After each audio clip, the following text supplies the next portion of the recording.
The hunters become the hunted. The exploration vessel. Defiant dawn drifted through the cosmic void like a silver needle threading through black silk. Captain Elena Rodriguez stood on the bridge, watching the stars wheel slowly past the main viewport as her ship maintained course through the Nexus Corridor, one of the galaxy's busiest trade routes. The soft blue glow of the navigation displays cast gentle shadows across her weathered face, highlighting the satisfaction in her dark eyes.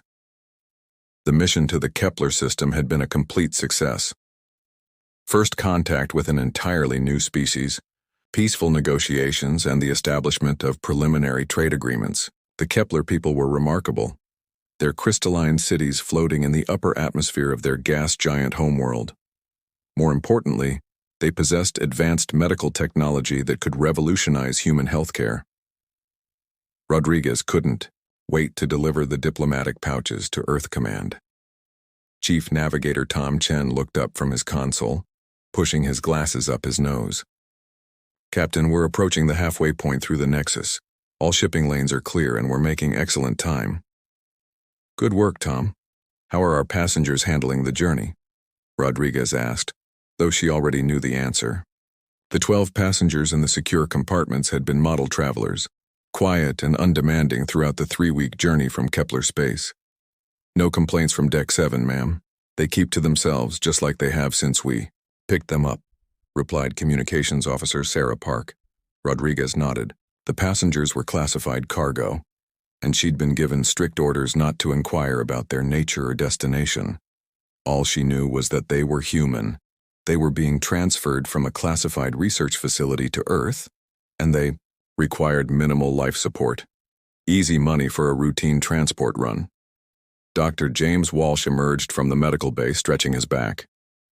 Just finished the weekly crew health checks. Everyone's in good shape, though I'd recommend we increase the vitamin D supplements.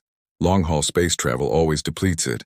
The comfortable routine of ship life was shattered when the proximity alarms began screaming. Red lights flashed across the bridge as sensor readings flooded the displays. Chen's face went pale as he read the incoming data.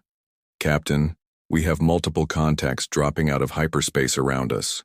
12 vessels, all of them massive, they're moving to surround us. Rodriguez felt ice form in her stomach. 12 ships in perfect ambush formation meant only one thing in this part of space. Identification?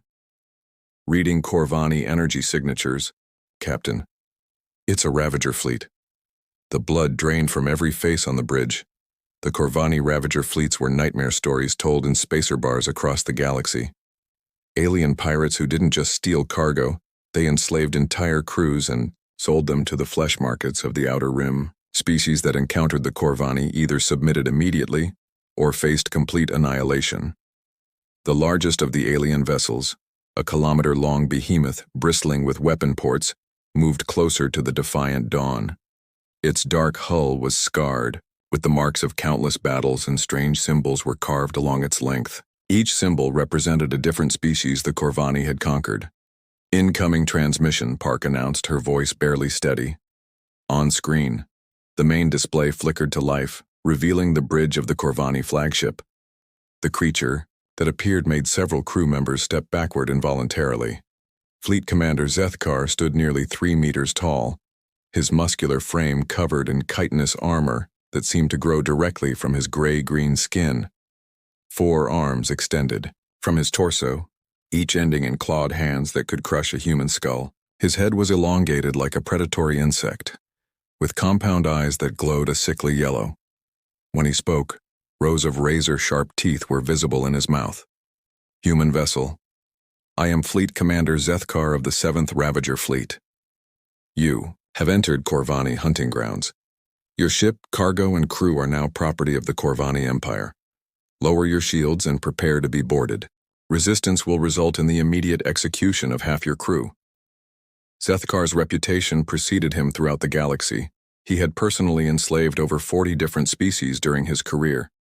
His fleet had never met resistance they couldn't overcome, and he had never failed to break the spirit of his captives. The sight of his massive form was usually enough to make entire crews surrender without firing a shot. Rodriguez looked around her bridge at the terrified faces of her crew. They were explorers and scientists, not warriors. The Defiant Dawn mounted only basic defensive systems, nothing that could challenge a single Corvani warship, let alone an entire fleet. You have 30 seconds to comply, human. Your species is unknown to us, but flesh is flesh.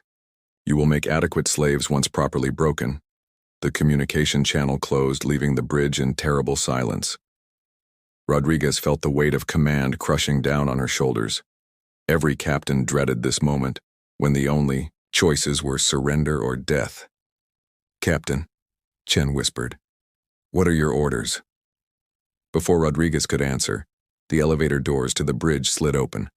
What emerged made everyone freeze in shock. The man who stepped onto the bridge was tall and powerfully built, but that wasn't what stopped conversation. His eyes glowed with a faint silver light, and when he moved, it was with a fluid grace that seemed almost inhuman. "Captain Rodriguez, I'm Sergeant Marcus Kane. I believe we need to talk." Two more figures emerged from the elevator behind Kane, a woman with the same silver-eyed gaze and a compact man whose movements suggested coiled violence.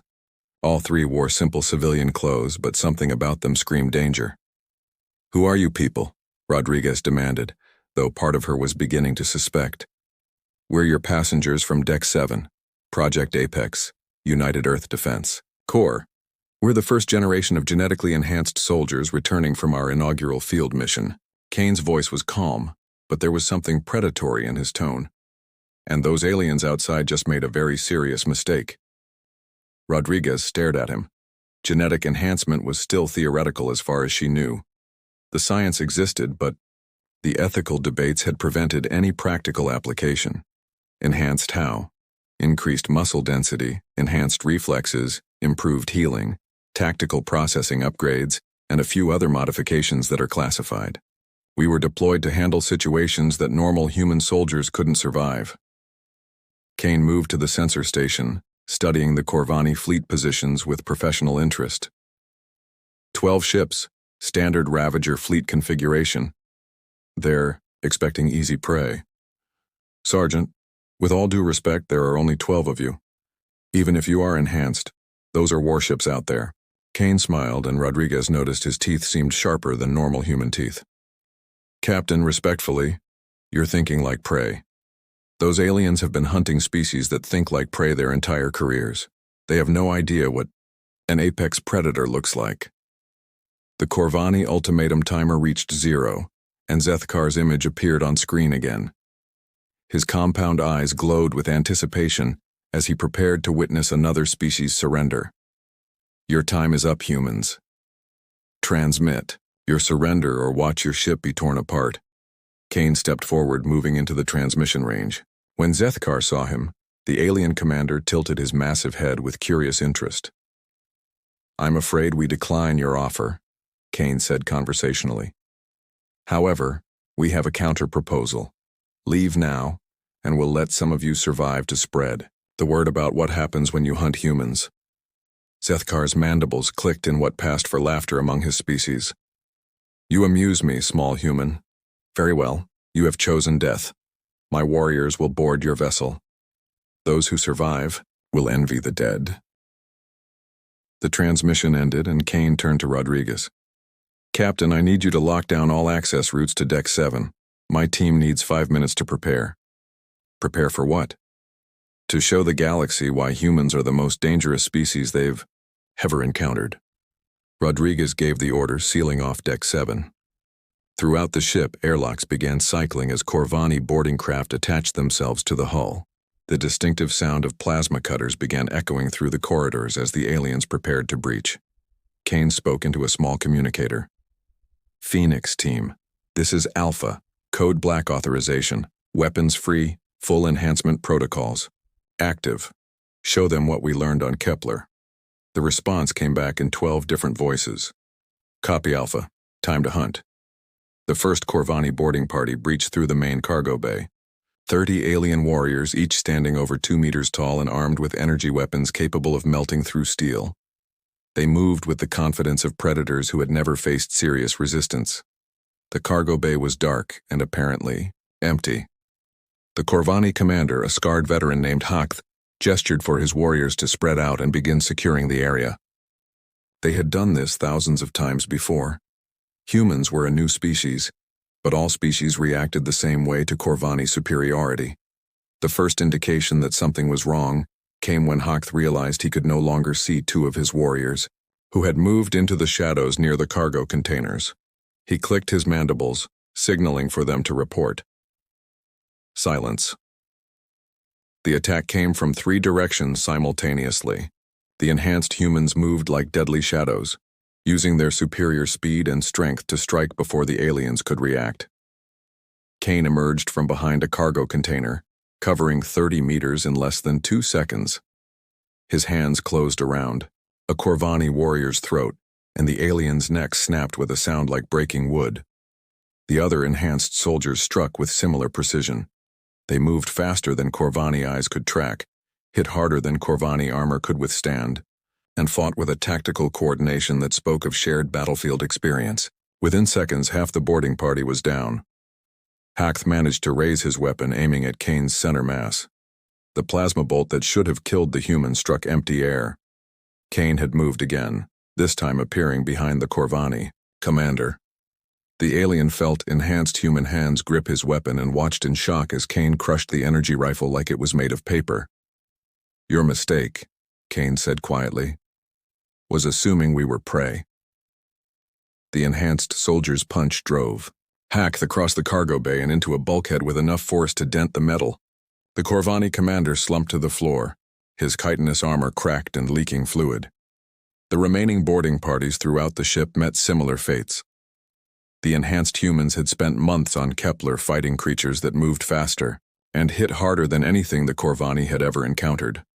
Alien warriors who had terrorized the galaxy for generations found themselves outmatched for the first time in their lives. On the bridge of the Corvani flagship, Zethkar watched his boarding party's life signs disappear one by one. This was impossible. No species had ever offered effective resistance to a full Ravager fleet assault. His warriors were the most feared fighters in known space.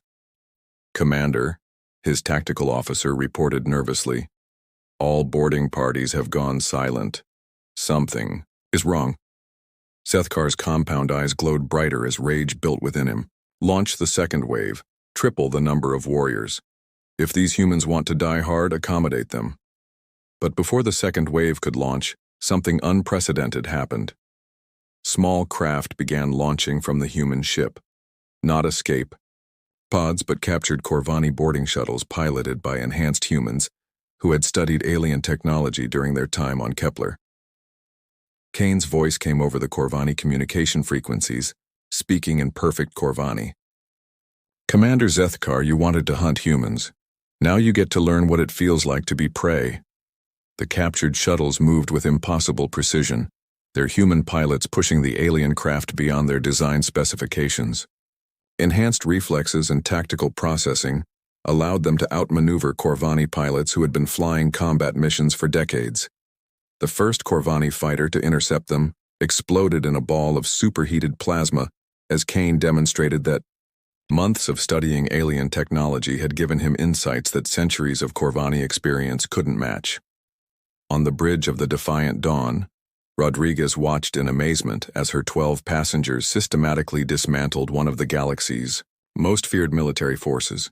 The enhanced humans fought like nothing she had ever seen, combining impossible physical capabilities with tactical brilliance that bordered on precognitive. Captain, reported Park, monitoring the communications. The Corvani are starting to panic. Their formation is breaking apart. Rodriguez nodded, beginning to understand what she was witnessing. Humanity had created something new, something the galaxy had never seen before. The enhanced soldiers weren't just physically superior. They thought differently. They approached combat like scientists studying a problem, finding weaknesses and exploiting them with ruthless efficiency. The first part of the battle was ending, but Rodriguez knew this was only the beginning. The Corvani had never retreated from a fight, and Zethkar's reputation wouldn't allow him to be the first. This was going to escalate into something the galaxy would never forget. Kane's voice came over the ship's intercom. Captain, Phase 1, complete. We're moving to Phase 2. Recommend you record everything for the historical archives. The galaxy is about to learn why you don't hunt apex predators. Apex predators. Unleashed Commander Zethkar stood on his flagship's bridge, watching his carefully orchestrated ambush transform into something he had never experienced in 3 decades of conquest. The tactical display showed 6 of his escort vessels already suffering critical damage from attacks by stolen boarding shuttles piloted by the enhanced humans.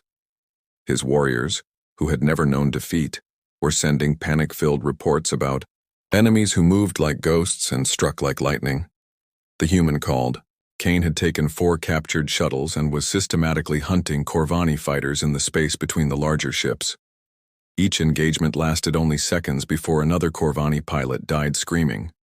The enhanced humans weren't just winning. They were demonstrating a level of combat superiority that shouldn't have been possible. "Status report," Zethkar demanded, his forearms gripping the command console hard enough to crack the metal. "Sir, we've lost contact with 8 boarding parties. The shuttle's venomous strike and bone render have been destroyed.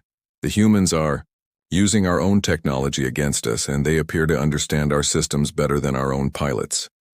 Zethkar's mandibles clicked rapidly, a sign of extreme agitation. In his long career, he had encountered over 40 different species. Some had fought bravely before being enslaved. Others had possessed unusual abilities, but none had ever turned a Corvani ambush into a slaughter of Corvani forces. The communication system crackled to life, broadcasting on all frequencies.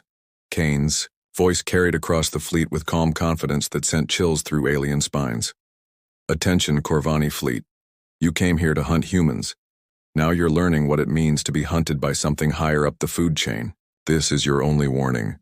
Withdraw now, and some of you might survive to tell others about this day." Zethkar's rage exploded. No inferior species had ever dared to threaten a Corvani commander. His warrior culture would never recover from such an insult if he allowed it to stand. "All ships, converge on the human vessel. Maximum firepower. I want nothing left but glowing atoms." The Corvani warships began moving into attack formation, their massive weapon arrays charging for a coordinated strike that would vaporize the defiant dawn. But as they moved, they discovered that the enhanced humans had used the battle's chaos to deploy throughout the fleet. Small explosions began occurring throughout the Corvani vessels as enhanced soldiers, who had infiltrated during the initial boarding phase, began sabotaging critical systems. The humans moved through alien ships like deadly phantoms, their enhanced abilities allowing them to survive in environments that would kill normal humans. Corporal Lisa Zhang, one of Kane's team members, had enhanced lung capacity that allowed her to function in the low-oxygen sections of Corvani ships. She moved through the flagship's engineering section, her enhanced strength allowing her to physically tear apart control systems that regulated power flow to the main weapons. Sergeant David Park used his enhanced speed to outrun Corvani security teams while planting explosives throughout their ammunition storage. His tactical processor, a biocomputer implanted during the enhancement process, calculated optimal placement for maximum damage. The Corvani found themselves fighting an enemy that seemed to anticipate their every move. The enhanced humans had studied alien psychology during their mission on Kepler, learning to predict how different species would react under stress. They used this knowledge to sow confusion and panic throughout the fleet. Kane's shuttle group had grown as more Corvani pilots abandoned their damaged fighters. The enhanced soldiers captured each vessel intact, adding to their growing fleet. Within minutes, they had assembled a force of 23 stolen Corvani, fighters under human control. "Phoenix team, this is Alpha," Kane broadcast to his soldiers scattered throughout the enemy fleet. "Execute Shadow Protocol. Time to show them what we learned about psychological warfare." The enhanced humans began a coordinated campaign designed to break Corvani morale. They used captured communication equipment to broadcast recordings of Corvani warriors screaming in terror, mixed with tactical analysis of each ship's weaknesses in perfect Corvani. The aliens had built their empire on fear, using their reputation for invincibility to force weaker species into submission. Now they were experiencing fear themselves for the first time in their species' history. On the Corvani cruiser Blood Harvest, The crew huddled in their command center, listening to their fellow warriors being systematically hunted through the ship's corridors. The enhanced humans didn't just kill, they studied their opponents first, learning how each alien thought and reacted before striking. Private Maria Santos had enhanced sensory perception that allowed her to track Corvani through the maze-like interiors of their ships. She could hear their breathing patterns, smell their pheromones, and feel the vibrations of their movement through the deck plates. To the aliens, she was a supernatural predator that appeared without warning and struck with impossible precision. The psychological campaign worked better than expected. Corvani warriors began abandoning their posts, fleeing to escape pods rather than face the ghostly humans who seemed to know their every move. Commander Zethkar watched his disciplined fleet dissolve into chaos as centuries of martial tradition crumbled under assault by an enemy unlike anything they had ever encountered. "Sir," his communications officer reported with barely controlled panic, "we're receiving surrender requests from 6 of our ships. The crews are begging for permission to retreat." Zethkar felt his world collapsing. Corvani did not retreat. Corvani did not surrender. Yet here were his most trusted commanders pleading for permission to run from a single human ship with 12 passengers. The final assault came when Kane led his captured fighter squadron directly at the Corvani flagship. The enhanced human had spent the battle studying the massive ship's design, identifying weak points that Corvani engineers had never considered. His tactical processor had calculated firing solutions that would maximize damage while minimizing his own exposure. The stolen Corvani fighters moved in perfect formation, their human pilots pushing the alien technology to its absolute limits. Enhanced reflexes allowed them to execute maneuvers that should have been impossible, weaving between defensive fire patterns that had been designed to stop normal pilots. Kane's fighter penetrated the flagship's defensive perimeter and struck. The main sensor array with surgical precision, suddenly blind, the massive ship became vulnerable to coordinated attacks from the other enhanced soldiers. Zethkar felt his command ship shudder as explosions rippled through its hull. Emergency lights bathed the bridge in red, and the acrid smell of burning electronics filled the air. His tactical display showed critical systems failing throughout the vessel. "Commander," his engineering officer reported, "humans have breached the main reactor compartment. They're placing explosive charges." For the first time in his career, Zethkar felt genuine fear. These humans weren't just winning, they were demonstrating a level of strategic thinking that exceeded anything in Corvani experience. They fought like they had studied his species for years, exploiting weaknesses that Corvani themselves didn't know existed. Kane's voice came over the flagship's communication system, speaking from somewhere deep in the ship's interior. "Commander, Zethkar, this is Sergeant Kane. I'm currently standing next to your main reactor. My tactical analysis indicates that I can cause a cascade failure that will destroy this ship and everything within 50,000 kilometers. Zethkar's compound eyes widened. A reactor cascade would take out half his remaining fleet. "What do you want, human?" "Simple. You're going to order your entire fleet to withdraw immediately. You're going to spread the word throughout the galaxy that humans are not prey. And you're personally going to deliver a message to every pirate, slaver, and conqueror in known space." "What message?" Kane's response came with the cold certainty of an apex predator marking its territory. "The message is this: Earth is protected. Humans are protected. Anyone who threatens our people, our allies, or our interests will face the same fate you're facing today. The age of easy conquest is over. Predators have met something higher on the food chain." The communication channel closed, leaving Zethkar alone with his thoughts. Around him, his bridge crew waited for orders that would determine whether they lived or died. The commander of the 7th Ravager Fleet, who had conquered 40 species and enslaved millions of beings, found himself in the unprecedented position of negotiating with his intended prey. Minutes passed in silence before Zethkar activated the fleet communication system. His voice, when he spoke, carried the weight of defeat and the promise of a changed galaxy. "All ships, this is Fleet Command. Execute immediate tactical withdrawal. Repeat, all ships withdraw from the engagement zone." The surviving Corvani vessels began moving away from the defiant dawn. their crews eager to escape the nightmare that had destroyed their reputation for invincibility. As they retreated, they carried with them stories that would spread throughout the galaxy faster than hyperspace communication. Kane returned to the Defiant Dawn in a captured Corvani shuttle, followed by the rest of his team.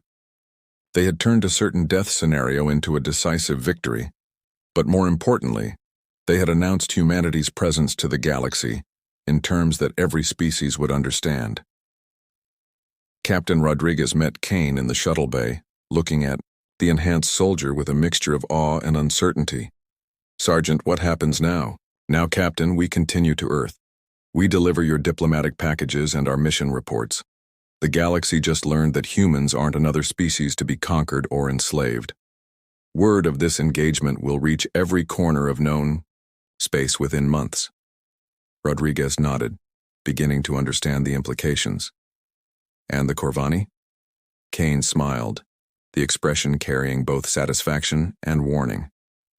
"The Corvani will become our best recruiters. Every story they tell about today will convince other potential aggressors that humans are too dangerous to threaten. Some species will want to ally with us, others will fear us, but none will make the mistake of treating us as prey." As the Defiant Dawn resumed course toward Earth, long-range sensors detected the Corvani fleet continuing its retreat. They would carry the story of their defeat to every spaceport and slave market in the galaxy. Within years, human would become synonymous with apex predator in dozens of alien languages. Dr. Walsh, who had watched the battle from the medical bay, approached Kane with professional curiosity. "Sergeant, if I may ask, what exactly did you encounter on Kepler that prepared you for this?" Kane considered the question, weighing classification protocols against the need for the crew to understand what they had witnessed. "Doctor, Kepler wasn't just a diplomatic mission. It was a proving ground. The planet hosts some of the galaxy's most dangerous predators, creatures that hunt in packs and think tactically. We spent months learning to outfight, outthink, and outhunt things that evolved specifically to kill. And now the galaxy knows that Earth has evolved something even more dangerous. We've announced that humans aren't just another spacefaring species. We're a force that other races will have to account for in their strategic planning." The enhanced soldiers returned to their quarters on Deck 7, but the galaxy had changed. Forever. News of the Corvani fleet's defeat spread like wildfire through interstellar communication networks. Alien governments began reassessing their policies toward the new human species, while pirates and slavers started avoiding areas where human ships might be encountered. Commander Zethkar, his career in ruins, found himself delivering exactly the message Kane had demanded. At every spaceport where his damaged fleet stopped for repairs, he told the story of the day his warriors met something higher on the food chain. Each telling grew more elaborate, and within months, humans had acquired a reputation that would protect them for generations.